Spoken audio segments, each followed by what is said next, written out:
Napaka-importante ang pattern sa hair natin kung magpapa-highlights tayo. So need talaga ng pattern once na magpa-highlights tayo dahil once na bumalik kayo sa pinagpapagawaan nyo, so hindi siya mahirap na i-connect yung highlights. Kasi kung wala siyang pattern as in patong-patong na naman yung lightener, so may tendency is madadamage yung hair at hindi lang madamage at magpuputol-putol talaga siya. So once na may pattern kasi guys, so susundan kung saan yung highlights na dating ginawa.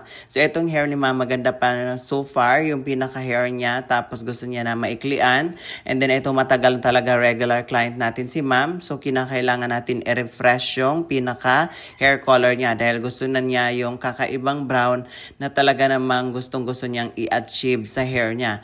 So ito yung sinasabi ko sa inyo na yung highlights na ordinary or yung pinaka meron siyang pattern. So pinaka talaga. So ang gagawin nito guys is kailangan nating pipiliin yung pinaka lowlights and highlights niya, and then doon natin susundan yung pinaka pattern ng highlights at saka lowlights para doon natin ma-refresh yung hair color niya at hindi natin madadamage yung hair ni ma'am.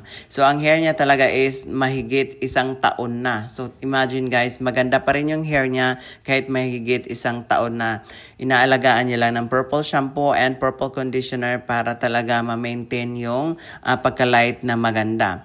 So kinakailangan na mababa lang na developer yung ilalagay natin sa mga lightener natin, sa mga highlights, para kahit matagal at least safe man yung pagbabad ng hair at makakasigurado kayo na yung client, yung hair nila is safe talaga.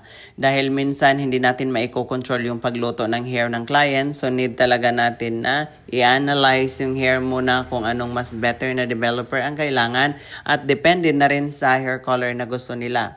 So kinakailangan talaga natin na tanungin yung client kung ano yung mga inspo na gusto nila mangyari sa hair nila. And then after, kung talagang naluto na yung pinaka-lightener nyo, so mag-start tayo na magkulay. So kukulayan nyo na naman ulit na yung mga gustong hair color ng client.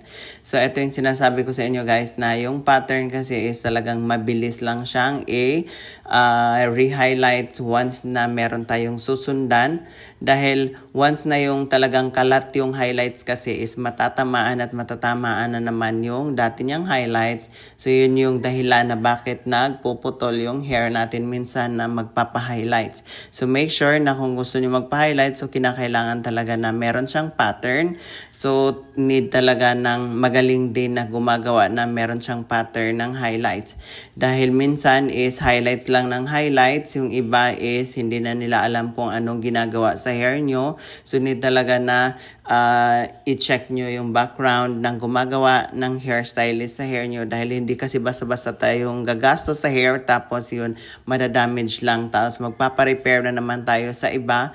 So doble gastos na talaga kasi hindi biro ang magagastos sa hair dahil talagang mahal ang magpapa-repair.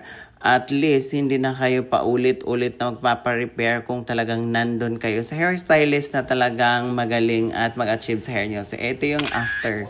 Tingnan yung after, guys. Grabe, ang ganda na ng hair color ni ma'am at na-refresh na talaga.